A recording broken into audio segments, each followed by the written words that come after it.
Hello there everybody, Crash Bandits Part 12 vacating or Crash here, and today we're heading into Jungle Rumble.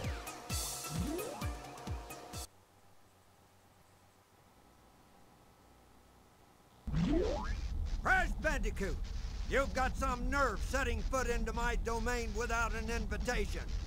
Don't talk back to me! I'll fix that attitude problem of yours!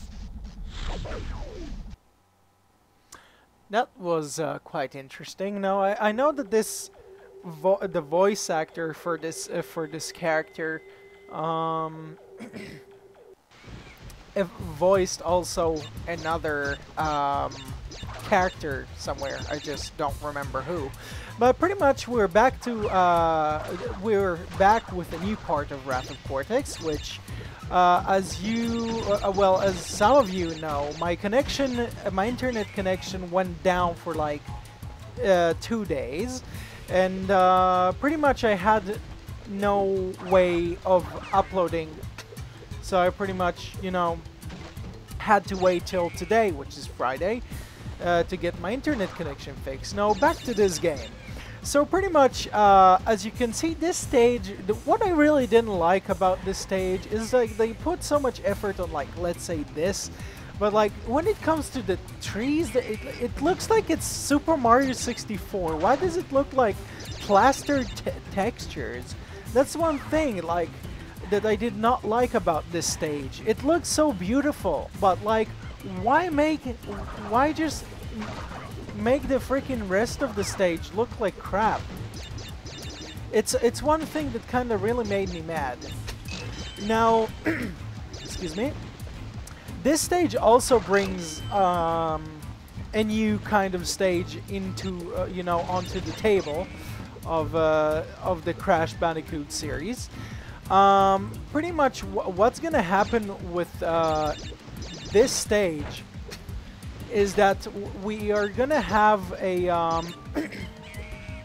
there's this truck stage that is gonna be kind of difficult. I know I'm gonna fail at that part a few times because I'm kind of rusty at that, so you know, it's, you know, kind of a difficult thing to memorize.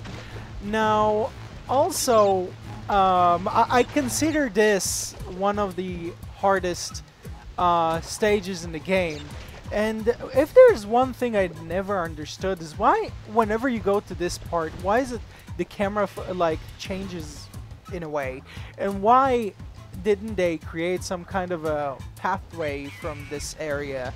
It's like they could have added some more things into the stage in order to make it really more open, I guess, more interesting. But I still like this stage overall, but I still feel like they could have added some stuff, and you know, it's like that with a lot of games, you know. It's not specifically this, but Wrath of Cortex had a lot more potential than the usual stuff. Like, it really did have a lot more potential than what it had at the time.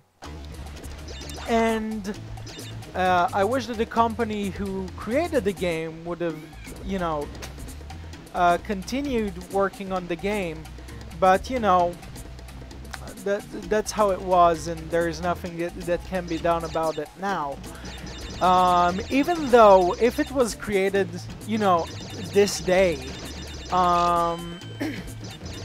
most of you know that like most of the video games these days have patches, which the patch usually helps to improve game, and I knew it was going to happen eventually.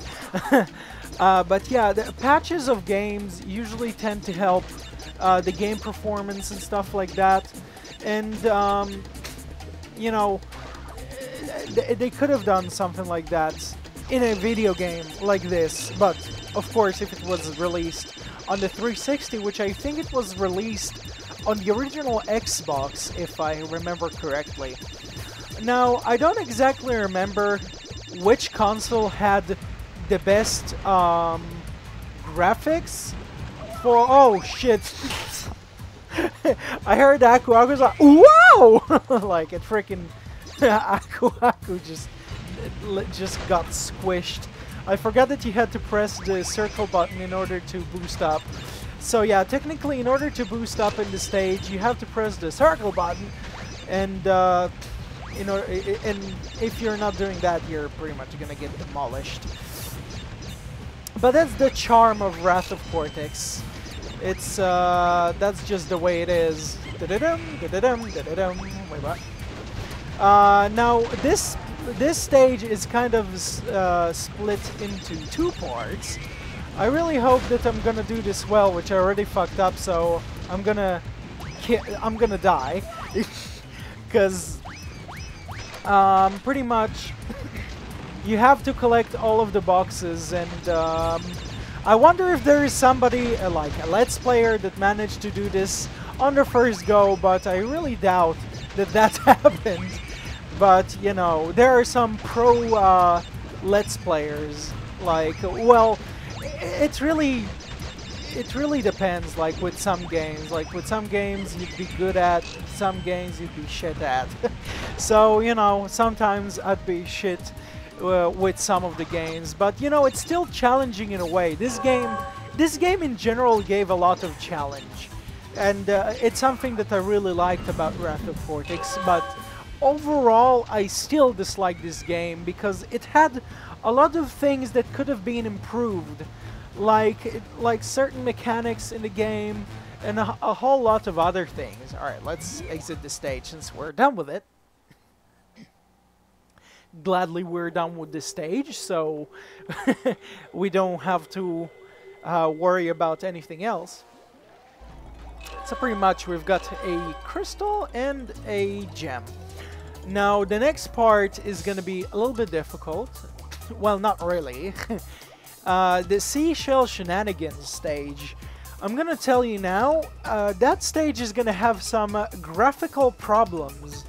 If you're gonna see some flickering textures, I will try to fix that, but I doubt it'll work. There is a problem with the underwater stages.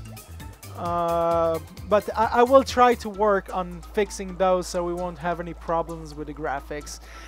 Anyways, guys, thanks for watching, everybody. Don't forget to drop a comment and or a like, and subscribe if you haven't. And in the next part, as I said, we're gonna head into seashell shenanigans.